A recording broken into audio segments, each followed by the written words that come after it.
अखंडमंडलाकारं व्याप्तं येन चराचरं तत्पदं दर्शितं येन तस्मै श्रीगुरुवे नमः। अज्ञानान्धस्य लोकस्य ज्ञानाञ्जनशलाकया चक्षुरुन्मीलितं येन तस्मै श्रीगुरुवे नमः। अध्यात्म विश्व विज्ञान यूट्यूब चैनल के सभी प्रेमी पाठक, आचार्य, गुरुजन, मार्गदर्शक और हमारे टीम के सभी सदस्यों का इस अंक में हार्दिक स्वागत समादर करते हैं। मित्रों, हम दिव्य चक्षुवान हो गए, हमें अध्यात्म विज्ञान का यानी बोध हो गया, हम अब अध्यात्म विज्ञानी हो गए। इस अभिमान को धारण करके हम फिर उन्हीं मतांतरों, व्यष्टि अभिमानों, जात पात, कुल, संप्रदाय, इनके कार्यों को ही महत्व देने लगते हैं और अध्यात्म विज्ञान के जो मर्म है, सर्वम खल्विदम ब्रह्म, यहाँ एक एक कण परमात्मा है, इस बोध को प्राप्त करने में चूक जाते हैं। क्या कारण हो सकता है? और इस विषय में हमारे पूर्ववर्ती आचार्य विभूतियों से मार्गदर्शन प्राप्त करना, ये हमें इस समय सबसे महत्वपूर्ण कर्तव्य लगता है। उन लोगों से मार्गदर्शन प्राप्त किया जाए जो तटस्थ होकर हम विज्ञानियों का मूल्यमापन करते हैं, हम विज्ञानियों के प्रवास का, हम विज्ञानियों के विकास का, प्रगति का मार्ग प्रशस्त करने के लिए सतत जागरूक रहकर मार्गदर्शन करते हैं। ऐसे ही एक महान विभूति केंद्रीय अध्यात्म विज्ञान शाला के सहकार्यवाह और मंत्री श्री प्रभाकर गोविंद मुड़की नागपुर, प्रगो मुड़की इस नाम से प्रसिद्ध एक महान विभूति ने हमारा मार्गदर्शन किया है। ये मार्गदर्शन हमें दिव्य चक्षु के 1990 के अंक से प्राप्त होता है। आइए हम भी इस मार्गदर्शन का लाभ लें और अपने आप को दर्पण में निहारें कि हमें विज्ञान कितना प्रतिशत आया है और विज्ञान को हम में समाहित करने के लिए कौन कौन सी बाधाएं उपस्थित होती है और उन बाधाओं का निराकरण हमने किस तरह करना चाहिए। आइए आप सबका स्वागत करते हैं। लेख का शीर्षक है दिव्य चक्षुवानों के लिए आत्मनिरीक्षण आवश्यक। भगवान श्री मायानंद जी के दिव्य चक्षु के सिद्धांत जिन्होंने समझे हैं, वे दिव्य चक्षुवान हैं।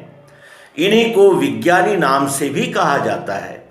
जिन्होंने यह विद्या श्रवण की है, उनको मनन निधिध्यासन होने के लिए बहुत सा काल व्यतीत होना आवश्यक रहता है। इसका अर्थ केवल दिव्य चक्षु की प्राप्ति होने पर उसकी स्थिति होने के लिए अभ्यास जरूरी है, सत्संग जरूरी है। जिन्होंने जो कुछ प्रथमावस्था में प्राप्त किया है, वे खुद को पूर्ण स्थितिवान समझने लगते हैं। इसी से दिव्य चक्षुवानों की अनेक श्रेणियां हो जाती है। सत्वगुण, रजोगुण और तमोगुण की कुछ अंश से शुद्धता रहती है, इसलिए उसे विज्ञान जचने लगता है। लेकिन अल्प प्रमाण की शुद्धता स्थिति होने के लिए पर्याप्त नहीं होती। अचल स्थिति होना तो और भी कठिन है। अभ्यास और सत्संग जैसा बढ़ेगा, उतने ही प्रमाण से गुण शुद्धि होती रहेगी। विज्ञानशाला, स्थान आदि कार्य के प्रति अटल श्रद्धा होगी तो ही यह गुण शुद्धि का कार्य धीरे धीरे अग्रक्रमी रहेगा, और यदि अल्प ज्ञान का अहंकार हुआ तो उसकी अधोगति भी होने का डर रहता है। ऐसी अधूरी स्थिति में विज्ञानी जनों का आचरण विपरीत दिशा धारण करता है। साधारण जन समूह बाह्य आचरण ही देखता है, अनुभव के पश्चात ही महत्व का है। इसलिए आचारः प्रथमो धर्मः कहा है। व्यष्टिभाव प्रधानता और लोक संग्रह की बुद्धि न रखने से ऐसे विज्ञानी का उपदेशादि कार्य प्रभावहीन हो जाता है। अतः प्रत्येक विज्ञानी को आत्मनिरीक्षण कर सुधार करने की अति आवश्यकता है। अवतार कोटि के भगवान भी कहते हैं कि मैं खुद का चरित्र शुद्ध रखने की तरफ ख्याल देता हूँ। तो क्या हमारे लिए ये प्रमाणित नहीं है? सत प्राप्ति के पश्चात उसका पर्यवसान अनन्य भक्ति या विश्व सेवा में होता है। जगत मित्र भाव, सर्वभूत हित रति, सेवा भाव यदि प्रत्यक्ष आचरण में गोचर नहीं होता है तो वह विज्ञानी नहीं है। ऐसे ही श्रेष्ठ पुरुष इसका अर्थ करेंगे। सम्मेलनों के समय या भिन्न भिन्न उपदेशादि कार्यक्रम जहाँ होते हैं उस समय यदि विज्ञानशाला सेवा की दृष्टि से, विश्वहित कार्य की दृष्टि से जब नज़र डालते हैं तो क्या दृश्य दिखता है? वह दृश्य चित्रित करने का केवल एकमात्र उद्देश्य यह है कि हमारे में सुधार की गुंजाइश है या नहीं, यह विचार करें और आदर्श विज्ञानी जन बने। लेखक से लेके सभी का अंतर्भाव इसमें होता है। लेखक सुधार के लिए हमेशा प्रयत्नशील रहा है और सभी ने भगवान के सिद्धांतों का विचार कर सुधार की दिशा लेना आवश्यक है। विज्ञानी जनों के अनेक आचरण प्रकारों में निम्न प्रकार देखे जाते हैं। 1. विज्ञानशाला का सेवक कहकर विज्ञानशाला संचालक के प्रति अश्रद्धा रखना। 2. मैं पुराना भक्त हूँ, यह दुरभिमान धारण कर दोषों को गुणों का पहरावा चढ़ाना। 3. श्रेष्ठ पुरुष के गुण कार्य की ओर न देखकर छिद्रान्वेषण बुद्धि से दोष ही निकालने का कार्य करने में अनमोल समय व्यतीत करना। 4. किसी के बाह्य आचरण का हेतु न देखकर या पूरी जांच न कर अपना मनोकल्पित दोष देखने का कार्य करते रहना और इसी से अपनी श्रेष्ठता दर्शित करना। 5. परम पूज्य संचालक जी तथा अन्य श्रेष्ठ भक्त जो भगवान के सिद्धांत की दृष्टि से सामने कुछ विशेष विचार रखते हैं उसकी चर्चा न करते हुए खान पान या सुविधाओं की व्यर्थ चर्चा करते रहना। 6. खुद का चरितार्थ अच्छे ढंग से चलने पर और व्यय करने की क्षमता होने पर भी शाला के प्रचार प्रसार कार्य, निर्माण कार्य या ग्रंथ प्रकाशन कार्य उनमें अर्थ त्याग की बुद्धि न रखना।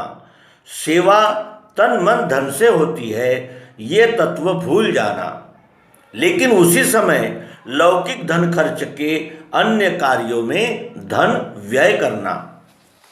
7. उपदेश करते समय अन्य पंथ संप्रदायों पर अकारण टीका टिप्पणी कर श्रोताओं को ठेस पहुंचाना। इसीलिए अन्य लोग विज्ञान कार्य से जुड़ते नहीं लेकिन दूर चले जाते हैं। 8. भगवान श्री मायानंद जी के ग्रंथों का अध्ययन न करना और निराकार्य ही हमारे इतने हैं कि हमें अभ्यास के लिए टाइम कहाँ मिलता है भैया कहकर सर्वांग योग का पाठ करने के लिए 10 मिनट का भी समय न निकालना। 9. उपदेश कार्य से अपनी कौन सी गलतियां होती है यह जानने की ओर तदनुसार सुधार करने की इच्छा न रखना। 10. जहाँ कहीं नज़दीक के गाँवों में या उसी गांव में यदि उपदेश का कार्य होता है तो वहाँ नहीं जाना और अरे भाई संसार के झंझटों से कहाँ समय मिलता है ऐसा कहते रहना। और श्राद्धादि भोजन के कार्यक्रम, विवाह के प्रसंग या इलेक्शन आदि के प्रसंग में आसक्त रहकर पूरा समय उसी में खर्च करना। अपना कर्तव्य समझना, इस प्रकार ऐसे विज्ञानी होने का केवल नाटक करके समय बिताते रहना, यह सब मिला हुआ पवित्र स्थायी सनातन दिव्य चक्षु संस्कार से च्युत होना ही है। ऊपर के सब विचार को देखते हुए हमारा और आचरण का आत्मनिरीक्षण करना कितना जरूरी है, यह जल्दी ही ध्यान में आ सकेगा। हम दुर्गति नहीं चाहते हैं, हम उत्क्रांत सुखदायी जीवन चाहते हैं। तो इसके लिए भगवान से मिली विज्ञान की शिक्षा को न भूलें और भगवान मायानंद जी का स्वयं का आचरण उनके चरित्र ग्रंथों में पढ़कर जीवन का, खुद का जीवन सुधारें। इसके अनंतर महिला वर्ग के लिए भी कुछ मार्गदर्शन प्रस्तुत है। महिला वर्ग की ओर अब थोड़ा ध्यान दें। यहाँ केवल दिव्य चक्षुवान या विज्ञानी जनों के घर का ही केवल निरीक्षण है। अन्य गृहस्थी लोगों के घर की महिलाओं का यह निरीक्षण नहीं है, यह कृपया ध्यान में रखें। विवाह के बाद लड़की पति के घर की गृह स्वामिनी बन जाती है। पत्नी नाता निर्माण होने के बाद पति का घर यही उस पत्नी का सच्चा घर बन जाता है। माँ, बाप, भाई, बहन आदि के प्रति प्रेम तो पूरा रहता है और रहना भी चाहिए, लेकिन पति के घर आने के बाद पति के विचार, पति के घर आने वाले श्रेष्ठ संतजन और चलने वाले उपदेशादि कार्यक्रमों का आदर करना है। यहाँ एक भेद अवश्य ही ध्यान में रखने लायक है, वह है प्रेम और आसक्ति, इनमें का भेद। यदि हम मायके के रिश्तेदारों के प्रति आसक्ति रखेंगे तो पति के घर चलने वाले सत्संग कार्यक्रम के प्रति स्त्री की आस्था न रहेगी। पति के घर नियमित रूप से सर्वांग योग का पाठ चलता है, अन्य ग्रंथों का पठन होता है, कभी कभी दिव्य चक्षुवान घर में आते हैं, जगत गुरु संचालक भी आते हैं, तो इन सब का यथोचित सम्मान करना हमें सीखना चाहिए। पति के घर कुछ परमात्मा भक्ति के विषय में चर्चा चलती है तो पत्नी का यह कर्तव्य है कि उनके तरफ भी थोड़ा ध्यान दें। विचार करते करते संत और असंत का परिचय अवश्य होगा और धीरे धीरे परमात्मा, धर्म, कर्म की बातें थोड़ी थोड़ी समझ में आ जाएगी। यदि स्त्री वर्ग ऐसा न करते हुए सच्चाई के तरफ केवल तिरस्कार बुद्धि ही धारण की तो घर का सुख, आनंद, स्वास्थ्य नष्ट होगा। यदि पत्नी में सच्चाई जानने की शुद्ध बुद्धि नहीं है, न अभ्यास के प्रति कुछ रुचि है, तो कम से कम पति के कार्य के बारे में सहानुभूति रखकर कार्यक्रमों के लिए कुछ सेवा भाव धारण करना चाहिए। यह तो पति की सच्ची सेवा है ही, समझो परमात्मा का ही पूजन है। विवाह के पूर्व में माँ बाप के घर के कुछ संस्कार तो रहते ही हैं, जैसे भौतिक सुख साधनों का विचार करते रहना, अन्य महिलाओं के कीमती साड़ियाँ और अन्य सुखोपभोग के साधन देखकर वही अपने घर पर होना या इसी साधनों से घर में सुख शांति आएगी, ऐसी यदि स्त्री ने धारणा रखी तो समझना चाहिए कि हम बड़ी भूल कर रहे हैं। अंधानुकरण से अधोगति ही होगी।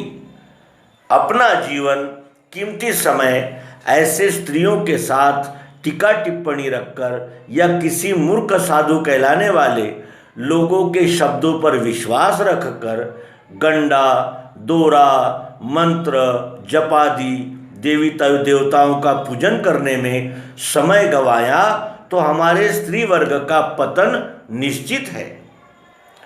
इसलिए पत्नी का यह कर्तव्य होता है कि भगवद गीता ग्रंथ, संतों का साहित्य पढ़कर सच्चाई जानने का प्रयत्न करना चाहिए।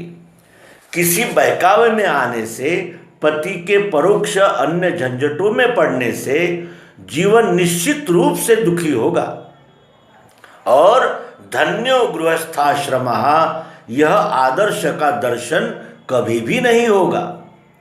उसका पति दिव्य चक्षुवान है और स्थिति बढ़ाने में लगा है। घर में प्रत्यक्ष अवतार के लिखे हुए ग्रंथों का परम पवित्र भंडार है, फिर भी हम भूखे रहेंगे तो हमारा दुर्भाग्य ही है। अस्तु, सब माता वर्ग भगिनी वर्ग को नम्र निवेदन है कि यथार्थ को वे प्रेम से चाहें और अपना जीवन धन्य बनाएं। ओम शांति शांति शांति। प्र गो मुड़की, महामंत्री, केंद्रीय अध्यात्म विज्ञानशाला, ओंकारेश्वर, मध्य प्रदेश। तो मित्रों, हमने गतकालीन महान विभूति और अध्यात्म विज्ञान के कर्मठ प्रचारक श्री प्र गो मुड़की नागपुर, इनका ये निवेदन सुना, समझा और हम इस पर चिंतन करेंगे, अध्यात्म विज्ञान को आत्मसात करेंगे, आचरण में उतारने का प्रामाणिक प्रयत्न करेंगे। इसी संकल्प और प्रतिज्ञा के साथ नर्मदे हर, सद्गुरु भगवान की जय।